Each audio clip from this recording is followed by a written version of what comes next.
the speed record for London Midland region was set here by a steam engine in 1938. The engine was 6220 Coronation, and it topped off at 114 mile an hour between here, Madeley, and Crewe. And they were busy confirming the speed and checking the speed, and they got so carried away with confirming everything that they realised just a mile and a quarter from Crewe that they were still doing 114 mile an hour. And in them days, the brakes weren't as good as we have this currently on our machine. So they ended up going through Crewe, or approaching into Crewe, which was a 20 mile an hour all junction station at that point, at 57 miles an hour. Far too quick for the day.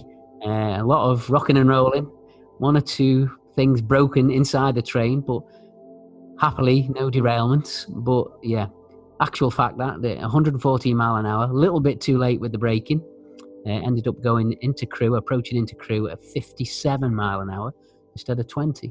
Not the nicest thing, Darran, perhaps? No, it wouldn't have been. Not for the drivers, anyway. Well, the fast lines and the fast lines and the slow lines have actually swapped over now as well. So you can notice that like I said, the slow lines are on the left-hand side of us, and we are on the down fast approaching Crewe.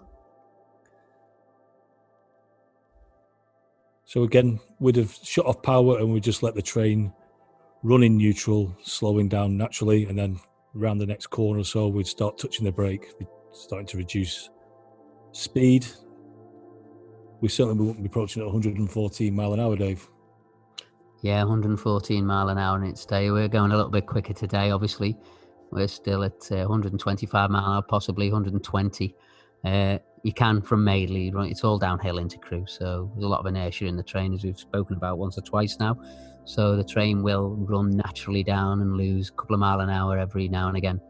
So yeah, another thing with Crewe is it's obviously a lot of trains cross paths here. There's east, west, north, south here again, and trains travel through Crewe at certain times. So it's always going to be a place where you can possibly get restrictive signalling. So approaching Crewe is always a little bit slower than a lot of other places. Our signal sequence, we haven't really spoken about them at the moment, but we run on green signals, and as we obviously just can't go from green to red because the signals are around 3/4 of a mile to a mile apart, and it's not possible for us to stop in that time scale. So we have a signal sequence which you can see there, 2 yellows, and then the following signal will be 1 yellow, and then the following signal will be red. So we have 3 signal sections to bring the speed of the train down. And that is set for, the service braking is set from a 125 to 0 to be able to come to a stand. So that's the way we would be signalled down, is 2 yellows, 1 yellow, red. And there'll be a number of warnings going off here. There's tilt inhibit at Crewe, which is self-explanatory really. We don't have to tilt anywhere through Crewe, so the tilt system goes into a sleep mode at Crewe, and you acknowledge that in the cab. There's an alarm for that, and there's a visual indication for that as well. And we have a speed restriction of 80 mile an hour if we pass through Crewe without stopping.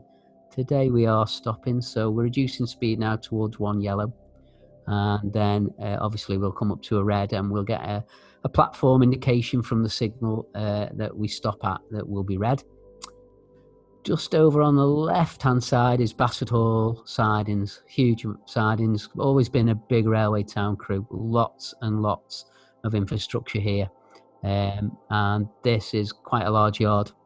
Freightliner currently own the yard and use it for stone and quarrying, and also for what they call intermodal boxes, as we see them. And that is for moving everything, TVs, food, everything within them. So big marshalling yard for Freightliner.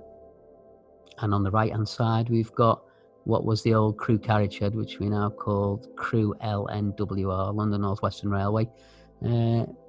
Avanti do use it for our Voyager trains of an evening, and there's always a number of trains on there during the day.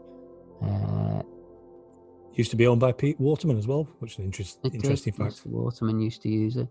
TransPennine use it. There's a number of operators use the depot for storage and for wheel turning as well. We call that. That's when we reprofile the wheels on our trains, because they wear and tear. And when we get a new tyre on the train, we do have tyres that fit around the main wheel. They wear over a period of time to stop the tracks wearing. There's a little bit more give in the tyres than there is in the track. So sometimes they have to be reprofiled, otherwise we wouldn't be doing the right speed. So that's one of the things we have on the LNWR on the right there, which is a wheel turning lathe. And you can see the sheds where some of the stuff's stored overnight. So we have our signal into the station now.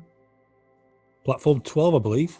Which, Platform as 12. you said before, So the indication's just above the signal itself in a theatre indication, and that requires us to be doing 20 mile an hour now into the platform at Crewe, where we will be stopping today.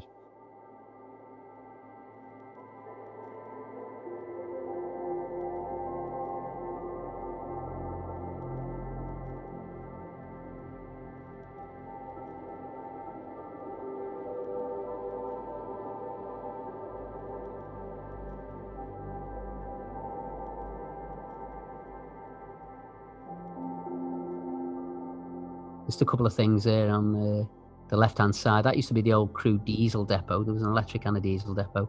That's now used for storage. It's been bought by, what's his name? Is it Loco? What's his name? The guy who's, I'm not sure what his name is, but it's all heritage stuff. So old diesel engines, etc., and heritage carriages. So old Pullman carriages and special trains are run out of there on a regular basis, especially in the summer. And we're going to run into platform 12, and we have indications on the platform for all our trains. Each operator has their own marks on the station, or plates as we have them, and ours will say 9/11 Pendolino and train stop, and that's how we know where to stop all our services at every station, so that the whole train's on the platform, or it's in the most compliant place for everyone to get up and down, lifts, bridges, steps, etc. So yeah, we have a stop board which is on the left hand side. You may well see it. I'm not sure we'll see it on this clip because it's a little bit dark, but yeah, each driver knows where the indications are on the platform to stop. And it also helps us sight the signals. If we were to stop here somewhere, even though we'd fit on the platform, we wouldn't be able to see the signal for when we depart, and we have to be able to see our signal before we can leave the station. So there's a number of factors as to where... Coming out the sunlight there, Class 57, Thunderbird.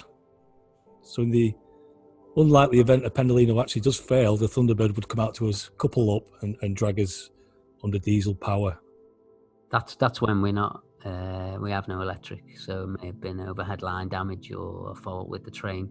So that's the diesel train, can go anywhere. And we have a special coupling on that particular train to allow us to work forward from wherever to an emergency to the next place where we can let all the passengers out and take the train onto the depot. So yeah, the Thunderbird engines, there was 10 of them I think originally, and they were built with a special coupling, but we don't have use of them very often because we have very reliable Pendolinos and Voyagers.